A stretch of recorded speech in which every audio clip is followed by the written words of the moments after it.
Technique easy এডুকেশনের পক্ষ থেকে তোমাদের জন্য রইল অনেক অনেক শুভকামনা। আশা করি তোমরা অনেক বেশি ভালো আছো। আমি তোমাদের দশম অধ্যায়ে হচ্ছে দূরত্ব ও উচ্চতা, এই অধ্যায়ে কোন পর্বে কোন অঙ্ক করিয়েছি সেগুলো নিয়ে বিস্তারিত আলোচনা করব এই পর্বে। কারণ তোমরা অনেকেই অনেক পর্ব পাও না, আমার দেখা যাচ্ছে সব অঙ্ক করা থাকে, সেক্ষেত্রে অনেক সময় অনেক পর্ব পাও না, আর সেজন্য এই পর্বটা নেওয়া। আর এই পর্বগুলোর লিঙ্ক তোমরা ডেসক্রিপশন বক্সে পাবে। এবং যে ব্যাপারটা আমি ক্লাসে মানে তোমাদের ভিডিওতে যেভাবে অঙ্ক করিয়েছি সেইভাবে একটা শিট বানিয়েছি, এই ডেসক্রিপশনে সেই শিটটাও পাবে। সেই শিটটা তুমি পিডিএফ আকারে এবং জেপিজি ফরম্যাটে পাবে, সেটা তোমার সংরক্ষণে রাখতে পারো বা প্রিন্ট করেও তোমাদের কাছে রাখতে পারো, তোমাদের উপকারে আসবে। তো আমি তোমাদের দশম অধ্যায়ের নাম হচ্ছে দূরত্ব উচ্চতা।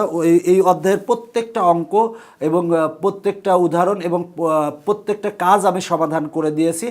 তো কোন পর্বে কি করিয়েছি দেখো। যে ব্যাপারটা প্রথম পর্বে আমি বেসিক তথ্য ও সূত্র আলোচনা করেছি। দেখো বেসিক যে তথ্যগুলো আছে সেই তথ্যগুলো এবং সূত্র আলোচনা করেছি।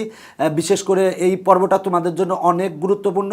এই পর্বটা দেখবা, তারপরে পরের পর্বগুলো দেখবা, দেখলে তোমাদের জন্য উপকারে আসবে। অনেকেই হঠাৎ করে একটা পর্ব দেখো, সেক্ষেত্রে সমস্যা হয় যে উন্নতি কোণ, অবনতি কোণ, ভূরেখা, এগুলো আমি প্রথম পর্বে আলোচনা করেছি। এখন এগুলো যদি না বুঝো সেক্ষেত্রে যে অঙ্ক করতে গেলে সমস্যা হয়। সুতরাং প্রথম পর্বটা অবশ্যই ভালো করে দেখবে। আমি প্রথম পর্বে বেসিক তথ্য ও সূত্র নিয়ে আলোচনা করেছি। দ্বিতীয় পর্বে 1 থেকে 9 পর্যন্ত যে এমসিকিউ আছে তোমাদের পাঠ্য বইয়ে, সেই এমসিকিউগুলো সমাধান করিয়েছি। তৃতীয় পর্বে পাঠ্য বইয়ের 10 নং এবং উদাহরণ 2, এই দুইটা অঙ্ক সমাধান করিয়েছি। দেখো দুইটা অঙ্ক কিন্তু একই রকমের অঙ্ক, যেগুলো আমরা একই রকমের অঙ্ক, সেই অঙ্কগুলো আমি একই পর্বে করিয়েছি। এরপর 4 নং পর্বে 11 নং ও উদাহরণ 1 নং সমাধান করিয়েছি। এরপরে দেখো 5 নং পর্বে 12 নং এবং উদাহরণ 3 নং সমাধান করিয়েছি। এরপর 6 নং পর্বে 13 নং এবং উদাহরণ 4 নং সমাধান করিয়েছি।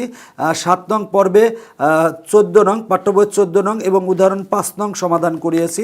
8 নং পর্বে পাঠ্য বইয়ের 15 নং অঙ্ক সমাধান করিয়েছি। 9 নং পর্বে 16 নং অঙ্ক সমাধান করিয়েছি। 10 নং পর্বে 17 নং অঙ্ক সমাধান করিয়েছি।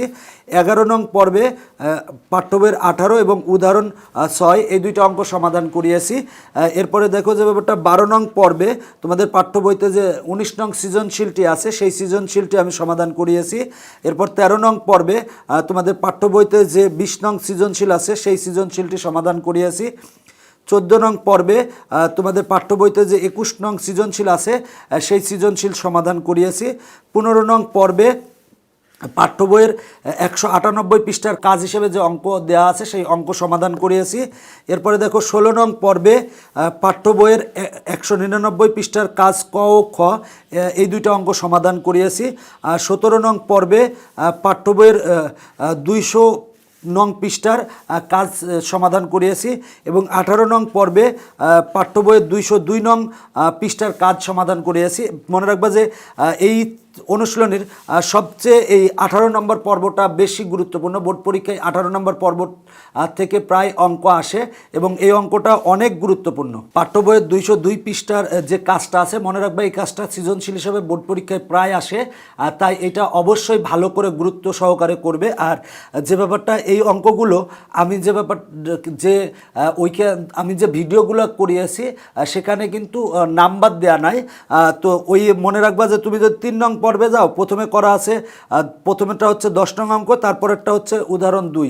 কেন নাম্বার দেই নাই? কারণ যাতে বহুদিন চলে, দেখা যাচ্ছে 5 বছর পরে বা 10 বছর পরে বইয়ের নাম্বার চেঞ্জ হতে পারে, এই জন্য আমি নাম্বার না দিয়ে স্টার দিয়ে করা আছে।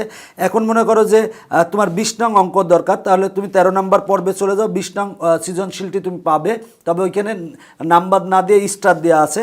মনে করো যে 16 নং অঙ্ক দরকার, সেক্ষেত্রে 9 নং পর্বে চলে যাও, চলে গেলে তোমরা পেয়ে যাবে। এই পর্বগুলোর লিস্ট ডেসক্রিপশন বক্সে পরপর সাজানো আছে, সেখান থেকে দেখে নিতে পারো। আর অবশ্যই যে ব্যাপারটা প্রথম পর্বটা ভালো করে দেখবে এবং এইখান থেকে এই 10 অধ্যায় থেকে কিন্তু প্রতি বছর বোর্ড পরীক্ষায় প্রশ্ন আসে। সুতরাং 10 অধ্যায়টার প্রতিটা পর্বই দেখার চেষ্টা করবে এবং এই অধ্যায়টা যাতে যেভাবে অঙ্ক আসুক যাতে তোমরা পারো, সেই মন মানসিকতা রাখবে। এবং তোমাদের জন্য অনেক অনেক বেশি শুভকামনা রইল। এখনকার পর্ব এখানেই শেষ করছি। পরবর্তী পর্ব দেখার আমন্ত্রণ জানিয়ে বাই বাই।